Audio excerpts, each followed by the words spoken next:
After torquing the nut to the right torque, look at the instructions for the right torque. Put in the cotter pin. Now, I didn't want to use the old cap. First of all, it didn't fit in there right. So I went to the auto parts store to get another one. They didn't have the exact one that I needed. So I got this one. See, it's a little bit big for the hole that's in the rotor. But I noticed it was only a little bit bigger. It was maybe about like 50 thou bigger than the hole I measured with the calipers. So I figured I can make it work.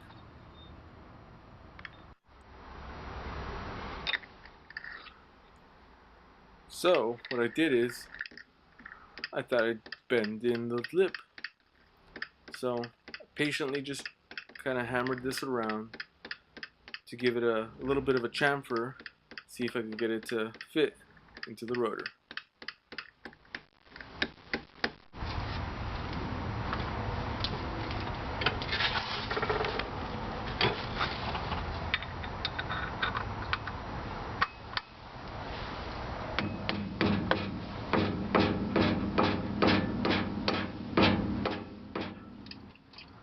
Looks like that worked.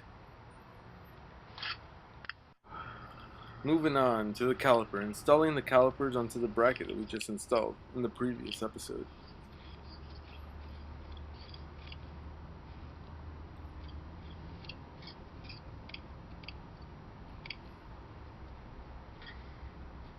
So I grease up the inside of the bracket where the caliper is gonna possibly rub against the bracket as the brake is applied.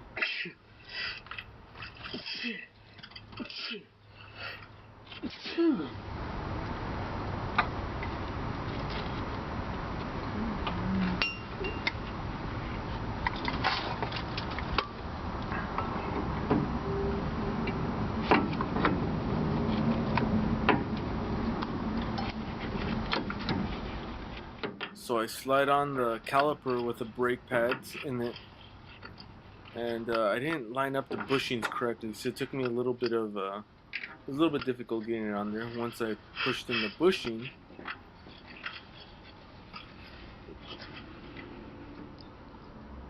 right there, it went on easily.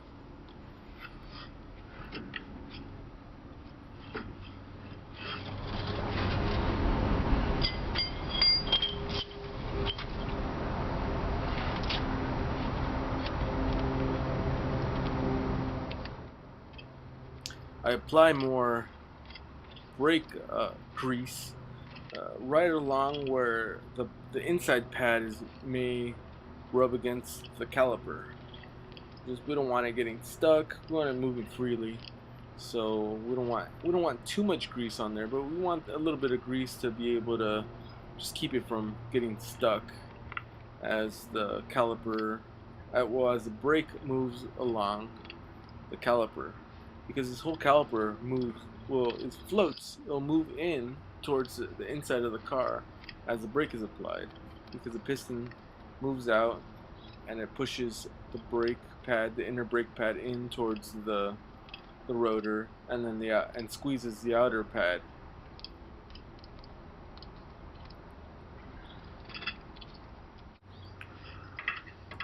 I install the pins.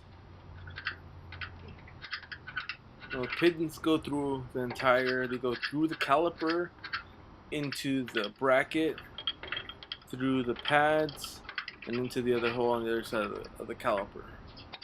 It makes kind of like a sandwich that the whole thing rides on.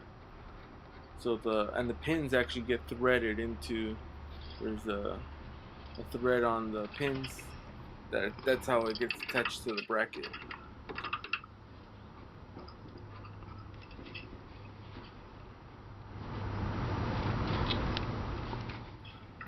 Okay, I try to start the pins out with by hand, the threads, because I don't want to cross thread anything.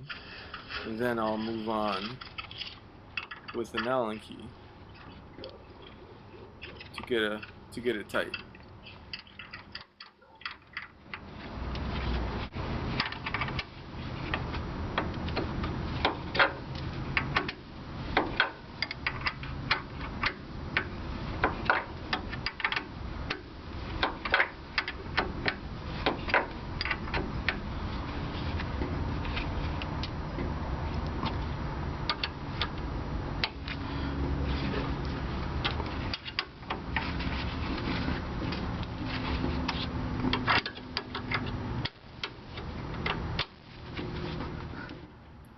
So after getting the pins in there tight with the Allen wrench, I don't want to over tighten them, but you don't want them falling off. Next will be the hydraulics. We'll connect the hose.